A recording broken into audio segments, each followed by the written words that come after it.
So this is what we are going to be working with. Yes, they are all some sort of a frame, though they're all beautiful in themselves. I think I can make them a little bit better. So we got a couple that are similar, but much different.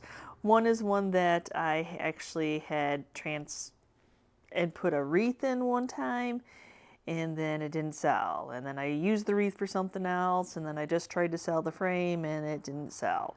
Now, this one is a barn find from an auction. So it's got that beautiful detail. It is dirty. Oh my goodness, is it ever dirty? But that's the least of our worries. You can always get something cleaned up. Hi guys, welcome to the channel. If you are new here, my name is Yvonne and you have landed on a Ginger Chick Rehab where I love to take pre-loved items that I find out and about and share the process with you of what I would do to these items to get them to be loved again. So in today's video, I am doing some frames. I'm doing some older frames that one of them I tried to sell a different way, but even just as is, and it just didn't sell. So let me share the process with you, what I do to these items to give them new life. This one I'm pretty sure came from like a lawyer's cabinet. Why it was removed, what happened to the rest of the cabinet, oh, I just wish I knew. We had hoarded on it quite a while. It was actually given to us because somebody thought that we could replace it in a piece that needed a window, a glass cabinet door, but they're all individuals. So it is a little bit on the broken side. It does need to be fixed. But, I thought, just instead of hoarding it and just waiting for that perfect cabinet to come along, I don't think it's ever going to come along. So I actually had an idea for it. But let's get this tape off and let's get this fixed.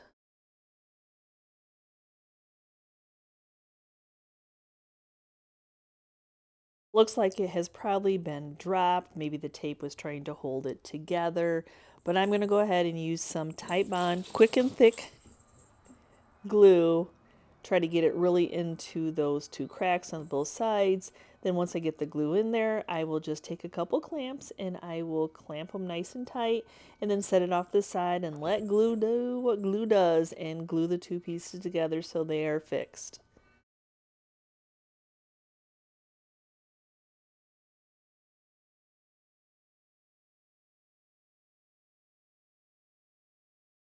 So I'm really going to be working on all three of these kind of just in a grouping. So this one does have a little brokenness.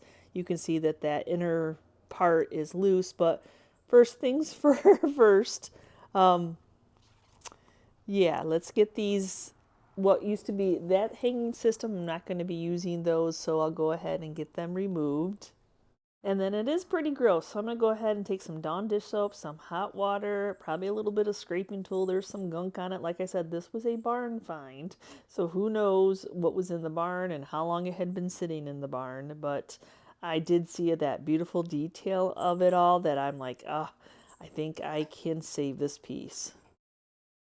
So to get these pieces all attached back together, I'm just going to take some short brad nails in my brad nailer and I'm going to go in at like a 45-degree angle, not straight up and down. I'm trying to get that nail to go into that other piece until everything is nice and secure.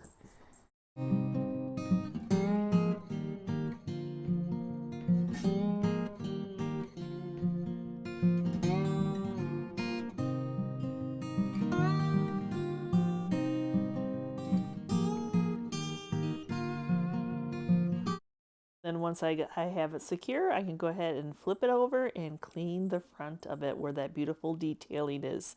And you can see it does have some of the beautiful detailing has been broken off, but it's the story, it's the character of the piece, so it's not anything I'm going to try to reproduce.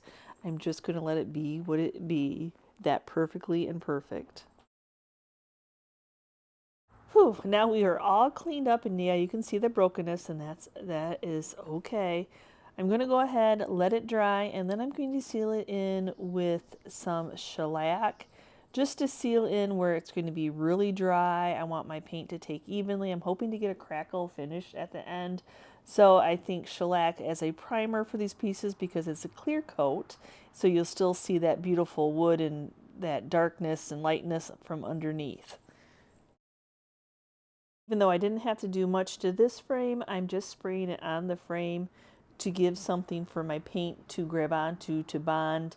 There's so much detail in that piece, you can't really sand it all too well. And I don't want to use a colored primer because I don't want you to see the color primer when it crackles. Now it's been about an hour and my pieces should be glued together. That's why I like the Titebond Quick and Thick, because I don't have to wait terribly long. But this does have a couple of the pegs that would have like gone into a indent guide to slide in and out of the cabinet, so I don't need those for my design. So I'm just going to go ahead and take my Japanese saw and cut them off flush. So I'm going to go ahead and remove that Goodwill tag. Get this, I think it needs to be sanded just a little bit. There is top coat that is on and top coat that is off, so it's not really an even texture.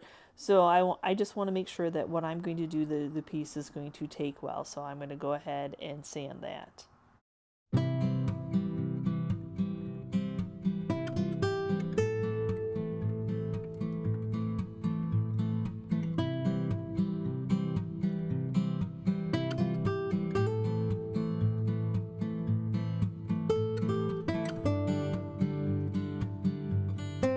And then I'll just go ahead, and it's really not terribly dirty, just dirty from sitting around in our shop. So, and then I want to make sure that I get any of that glue that might have squished why it's still a little bit on the fresh side. You can kind of see it there underneath the glass, but I'll go ahead and get that cleaned up. And then I'm going to go ahead and tape this off because, yep, I'm going to be painting this one too.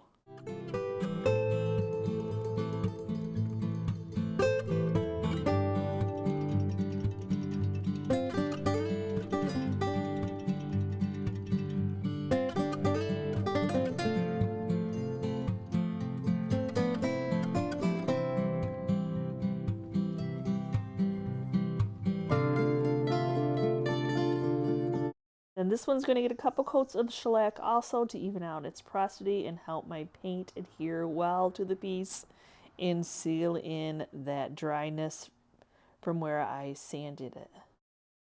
So since these are all older pieces anyway, I'd like to give them that timeless aged look.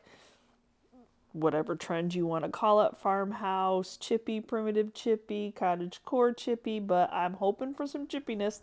So I'm going to be using some Sweet Pickins milk paint in the flour sack, my go-to white color it seems to be.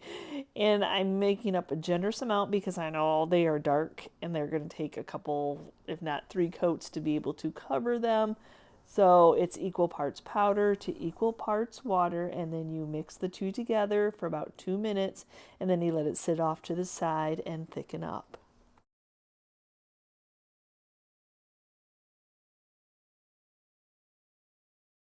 So I find it helps if I set these on an extra board. I always have a whole bunch of these paint boards. That way, after I get it painted, I can move it and then work on the next one without having to touch the frame itself that's wet with wet paint.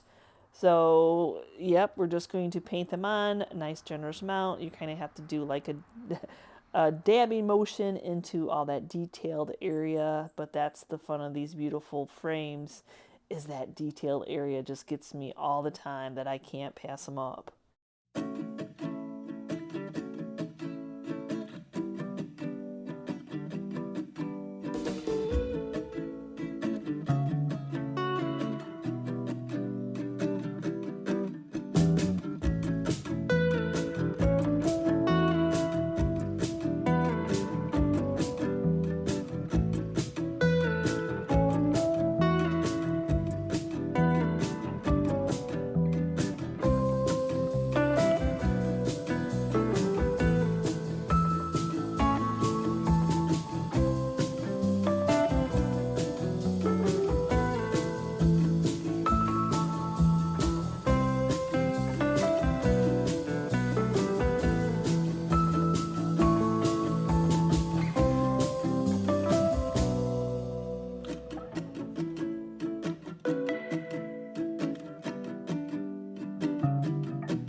as I'm watching these frames all dry, I can tell that it's going to need at least 3 coats. You can see that darkness through, so I'm going to go ahead and heat them up with a heat gun to dry that paint so I can continue painting them.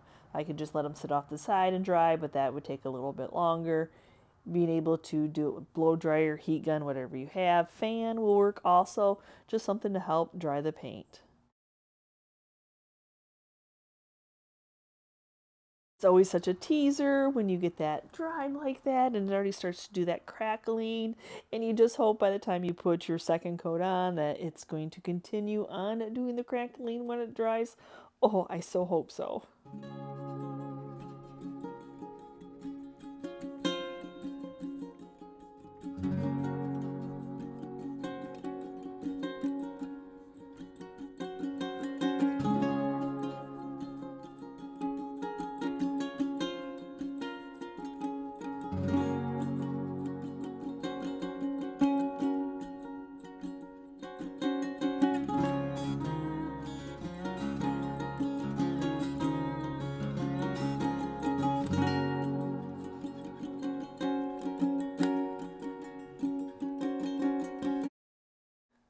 So I just absolutely love that crackling that this paint does. And it's so unpredictable. And when it does exactly what your vision is, your heart is just so happy. Oh my goodness, I don't know what it is about this aged crackling that just has my heart.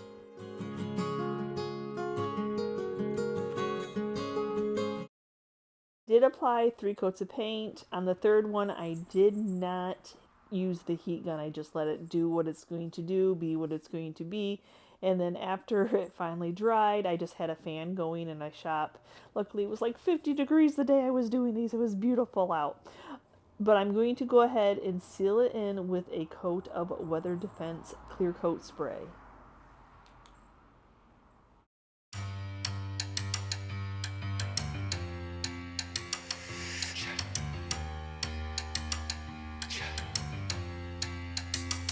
The thing about getting this chippy look, and you can see some of the chippiness is not attached to the frame.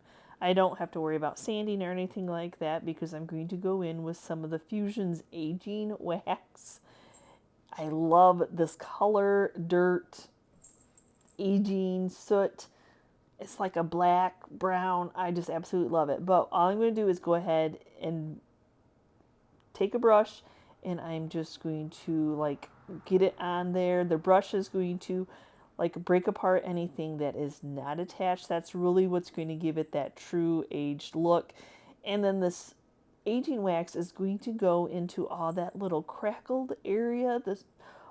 And it's just really going to make this piece look like it's been painted like this forever, and this is how it aged.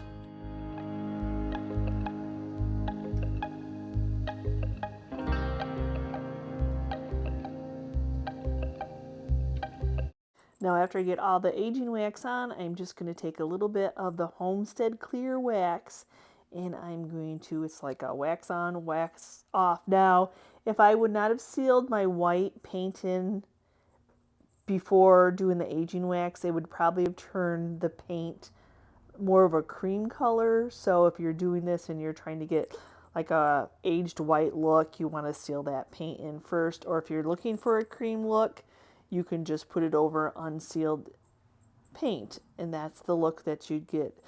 Oh, just absolutely love. See, and you can see I didn't have to sand anything. It chipped off wherever it wanted to chip off. That's nice with the random but I am taking a dry brush and making sure that I don't have built up wax in any of the crevices.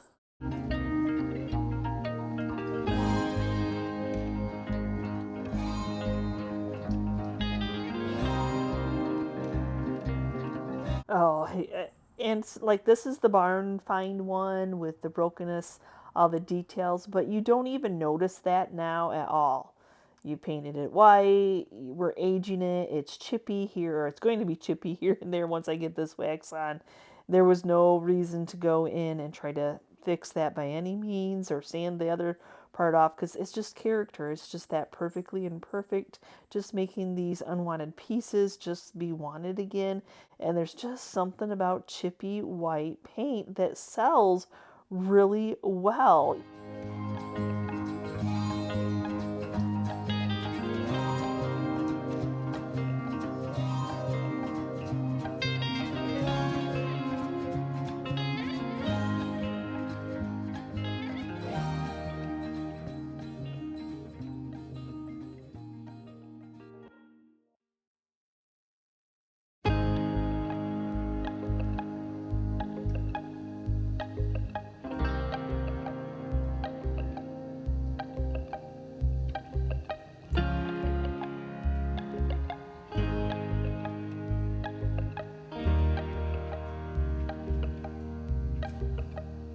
And even though this one does not have all those details at all, it's just flat. No character whatsoever, but painting it with that milk paint, getting that crackled finish, there's your character. There's the age. And that aging wax is just going to stick in those little crackles and those craisins and all those little imperfections that the paint did. And it's just going to just keep adding character to it.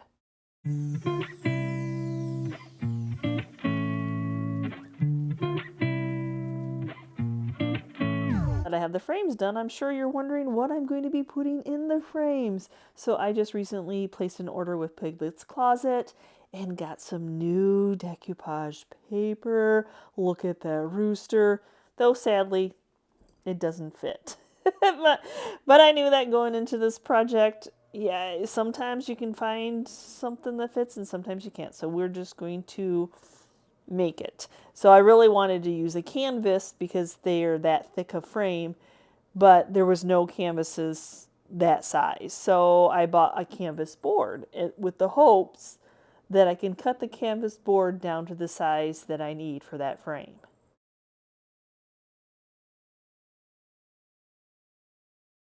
And I know that my Rooster itself is too large. I love this Rooster. Does that not pair well with this frame? I'm going to go ahead and start cutting off the white part of the decoupage paper, and then I know the one side is a little bit larger. Then I'm going to go ahead and cut that off, and then we'll just kind of like work little by little until I find what is visually appealing to my eye.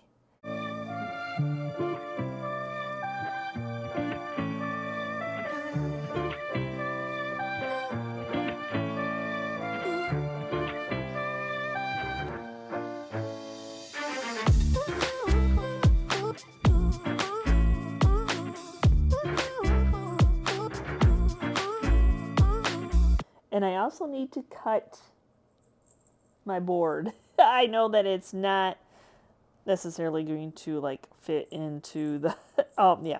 So this was an 8x10 for that I picked up for the Dollar Tree store, and no, it's a weird size. So I'm just going to make some marks. I thought I was going to measure it, but I'm like, you know what? I think I can just make marks on it and eyeball where I need to cut this down.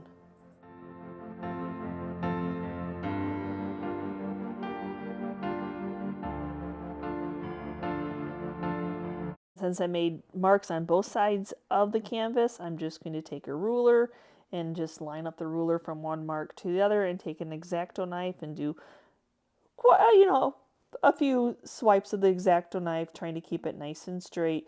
It's really not that thick of a board. That probably the hardest part is trying to stay straight, but the ruler is helping. And then also like getting through the material, the canvas material at the front.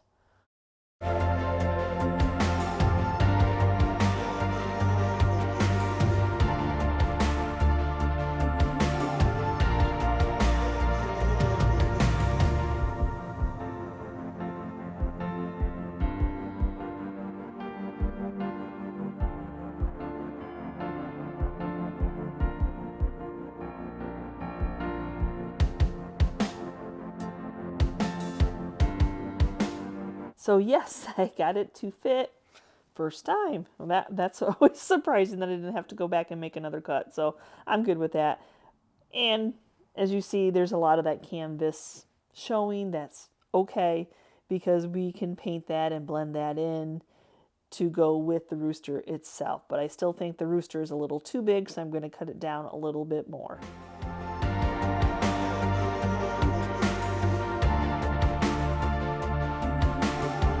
I'm going to go ahead and use some of the Fusion's Decoupage transfer gel to glue this down to the canvas.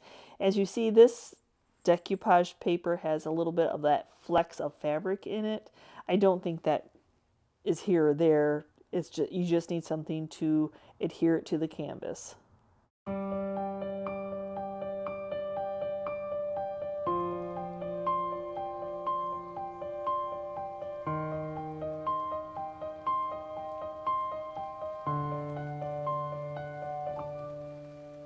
Don't be fooled by those flecks of fabric thinking that the paper's stronger. As you see, the little side tore on me because I tried to pull the whole paper up to center it a little bit better. And I'm like, oh, leave it alone. Just let it be what it's going to be. I've just got my hand in a Ziploc bag trying to work out any air pockets and making sure that it's nice and secure. I'll set that off to the side. I'll let that dry. Now I have my next frame. Oh my gosh, I don't know if you all are in love with this look, because I absolutely am. Oh my gosh, I could do it all day long. So this is actually a canvas from the Dollar Tree store, and look at, voila, voila, it fits. Perfect. Yeah, it wasn't the case in the first frame, but I just lucked out that an 8x10 fit in there perfectly. And my next piece of decoupage paper also came from Piglets Closet. Look at this beautiful sunset with this beautiful white barn. Though the color is a little bit orangey for me, and I'm not sure if that's showing up on camera, but I'm not worried about that yet. We can deal with that. Right now, all I need to do is get it attached to that canvas. So same thing, the decoupage transfer gel on the back of the paper, and then just try to, the paper is actually bigger than the 8x10, so I just want to make sure that I'm getting the most of the barn, that I'm not cutting the barn off.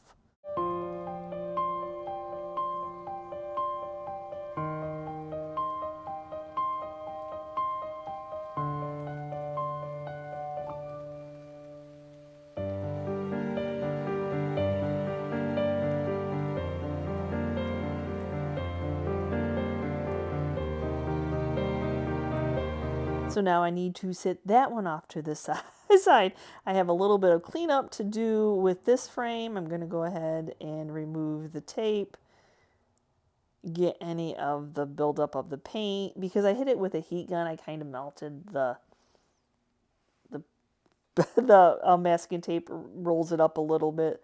So I have a little bit of cleanup, but that's okay. At least the tape prevents it from a lot of paint being on there.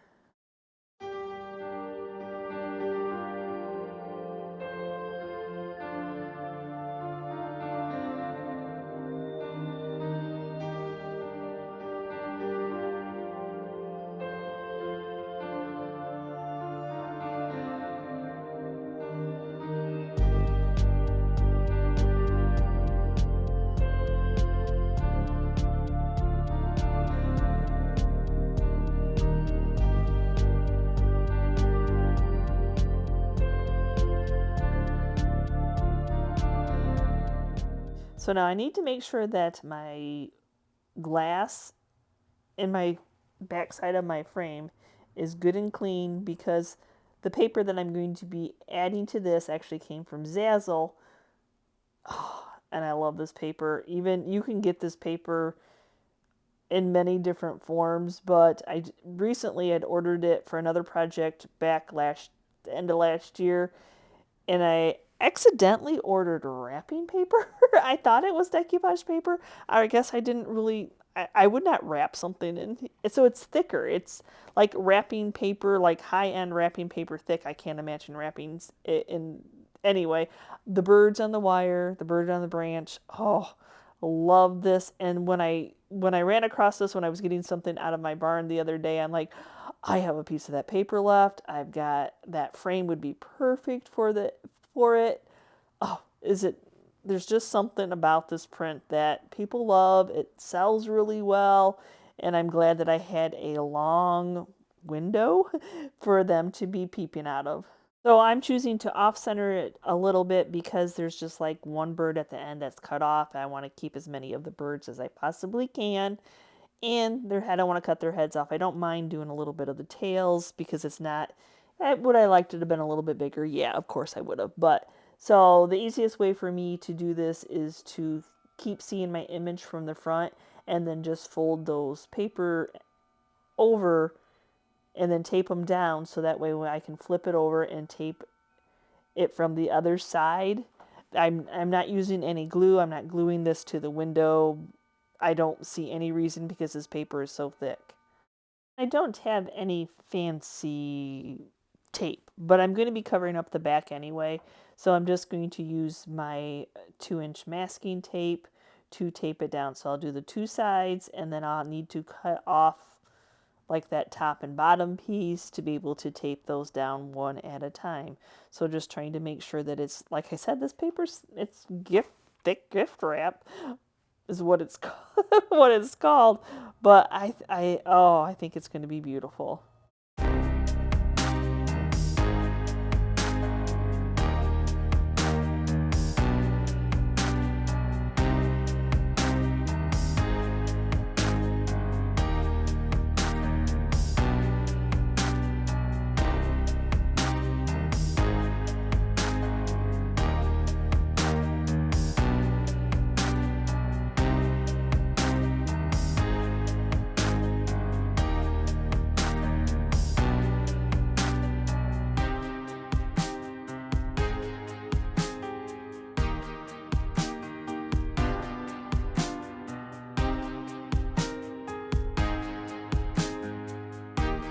So I'm just going to use some hot glue and some contractor's paper, which is like brown paper sack-like. It's nice and heavy. It's nice and thick. It'll cover up that back part. And I'm at the end of my roll right now, so this piece is really rolled up and didn't want to flatten out so well for me.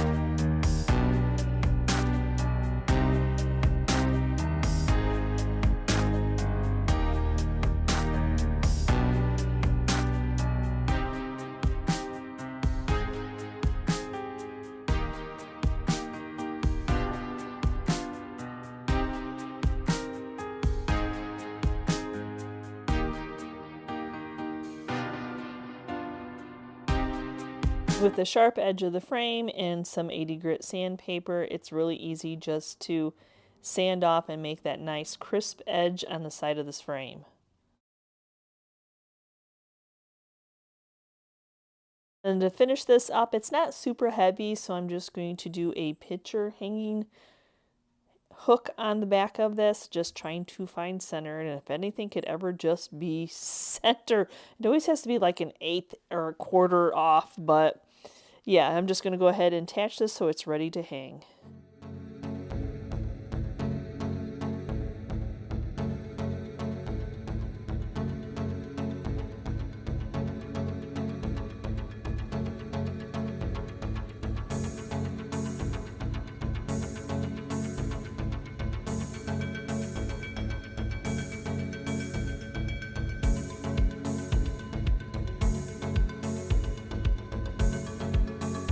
Show you all 3 final reveals when we get to the end of the video. So now I need to cover up that canvas. So I'm going to start off with some of the Fusion's coal black paint, and I'm going to kind of like fade it into the decoupage paper. So just slightly touching the paper, whatever it'll be. So I have a stenciling brush that's nice and thick and like strong. So, and then I'm just going to go ahead and do some circular motions with like minimal paint, like a dry technique, minimal paint on it. Just trying to cover up that white area.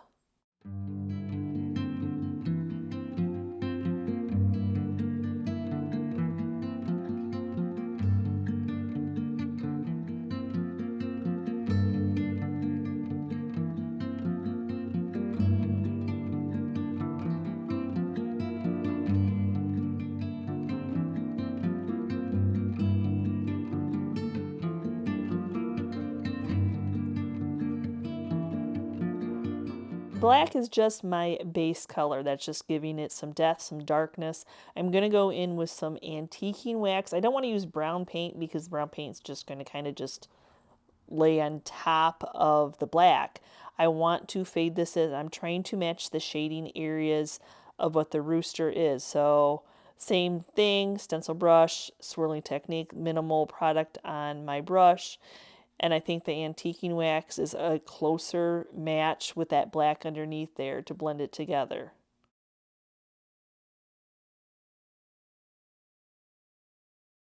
I have the antiquing wax on, and that has dried. See, it matches just not so bright brown, not so bright black. I'm going to take some just regular wax, just clear homestead wax, and I'm going to wax it on, wax it right on that decoupage paper to seal it in. I don't want to really necessarily like spray or use a top coat on it. Sometimes I notice it changes the color. Even though I want to change the color a little bit at the end, I don't want a clear coat to change it. So I think the wax is going to keep it as is. Right now I'm just going to set my Rooster off to the side, let the wax dry, and now I'm going to work on the barn. So the same kind of technique I did on that back paper, I'm going to do on this canvas, just running 80 grit sandpaper on that edge of the paper to cut it off nice and flush.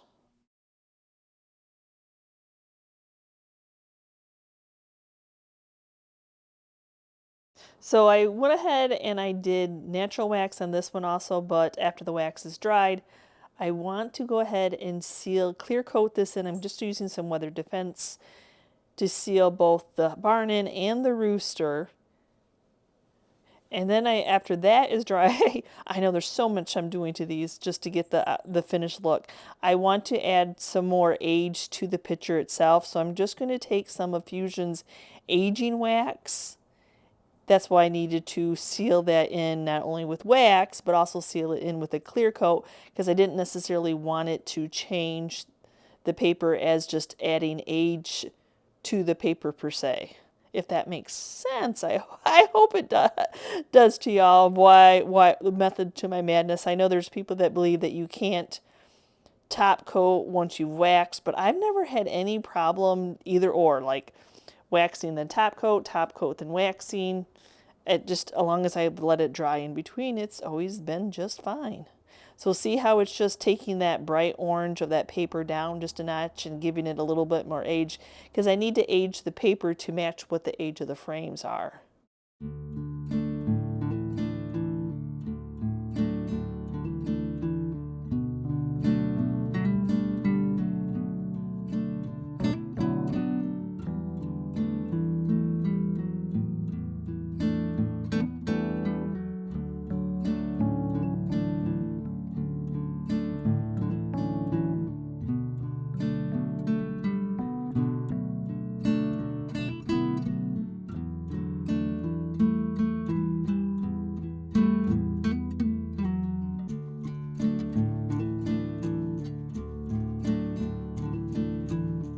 So I love the color of these now. I love the age that it has turned out.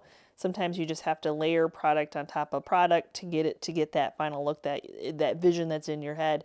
So now I'm sealing them in, completely sealing them in with polyacrylic, and I'm going to add at least 3 coats. I really want to get it protected, give it the sheen that it's really a piece of, it is a piece of artwork, but I really want to give it a protective coating. So now we just need to put these together, and it's simple. Love that this Dollar Tree canvas fit perfectly. All I'm going to do is take a staple gun and hit part of the canvas, part of the wooden of the frame to keep this in place.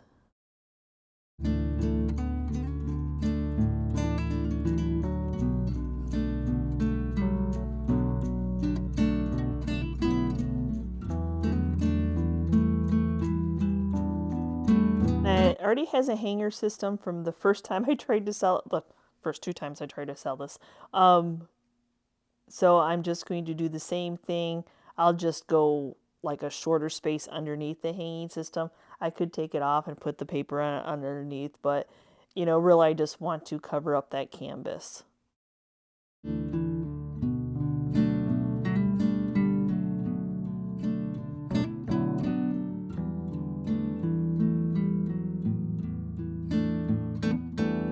was good to know that I could cut this type of canvas down. That I food for thought for any time I need to do another project like this without having to have to cut a board. But I'm just going to take my brad nailer with my shortest brad nails that I have, and then I'm going to hit like a 45-degree angle so that I'm hitting it into the canvas, but also hitting it just into that side wood.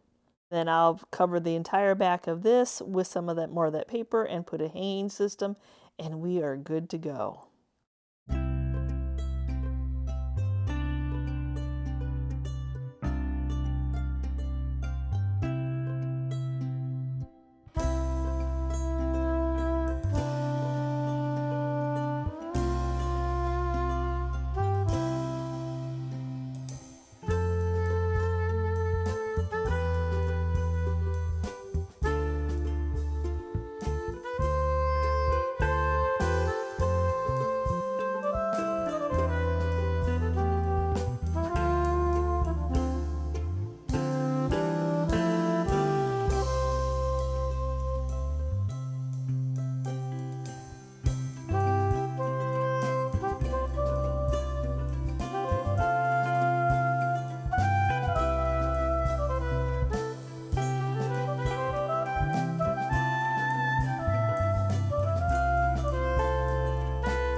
So thank you so much for watching today's video, and what did you think? I know white paint, white chippy paint, if it's so many trends.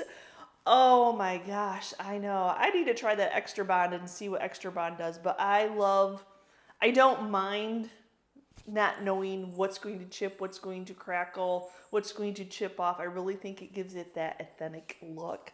So let me know down in the comments, have I inspired you to go out and about looking for frames or even a old cabinet door? Oh, that absolutely turned out beautiful. And that bird on the wire is always a great hot seller for me. So it usually does not last as soon as I put it into my booth. So any version of it that you can find. So thanks again for watching today's video. As always, if you're part of our YouTube family, thank you so much. And if you're new and you're checking out this channel for the first time and you liked what you saw and you love to go out hunting in the wild for pre-loved items and bring them into your home, not only just to add them into home decor, maybe to make them over, please hit that subscription button along with the notification bell so you know when we upload a new video. And we will see you next time, guys, and you can see what we're up to. Bye.